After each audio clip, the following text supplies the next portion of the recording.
اللہ کی رحمت کا ایک خوبصورت واقعہ ابن خدامہ اپنی کتاب التوابن میں بنی اسرائیل کا واقعہ پیش کرتے ہوئے کہتے ہیں کہ موسیٰ علیہ السلام کے زمانے میں ایک بار قحط آیا، سوکھا پڑا۔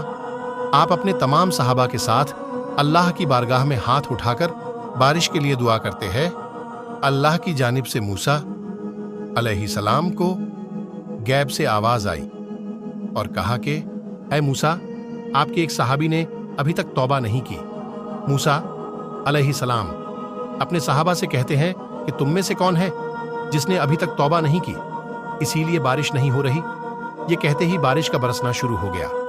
صحابہ کہنے لگے اے موسیٰ علیہ السلام، آپ نے تو جھوٹ کہا ہم سے، دیکھو بارش تو شروع ہو گئی۔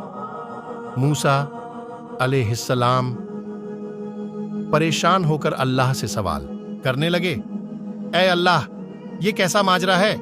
اللہ تعالیٰ نے فرمایا، اے موسیٰ، جیسا ہی تم نے صحابہ سے توبہ کا ذکر کیا، میرے اس گنہگار بندے نے مجھ سے اپنے گناہوں کی توبہ کر لی۔ روایتوں میں آتا ہے کہ اس صحابی کے منہ سے استغفار کا جملہ نکلا۔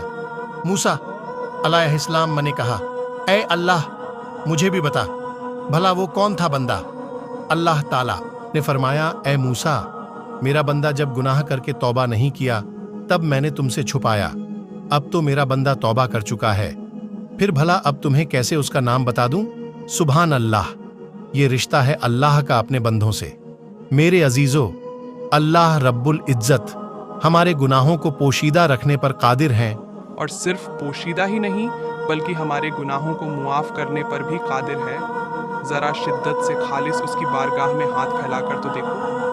بہرحال اس واقعے میں نصیحت ہے ان تمام حضرات کے لیے جو اللہ سے مایوس ہو کر اللہ کے آگے سر جھکانے کے بجائے فلاح اور فلاح کے در پر جھکتے ہیں۔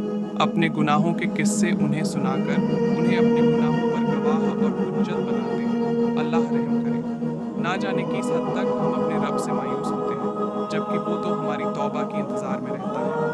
لہٰذا میرے عزیزوں، ہمیں چاہیے کہ ہم اللہ سے اپنا رشتہ مضبوط کر لیں اور ہر حال میں اللہ ہی سے سوال کریں، جیسا کہ ہمارے نبی اے کریم صلی اللہ علیہ وسلم نے ساری زندگی اپنی امت کو تعلیم دی۔ انشاءاللہ العزیز اللہ تعالی ہمیں کہنے سننے سے زیادہ عمل کی توفیق دے، جب تک ہمیں زندہ رکھے، اسلام اور ایمان پر زندہ رکھے، خاتمہ ہمارا ایمان پر ہو۔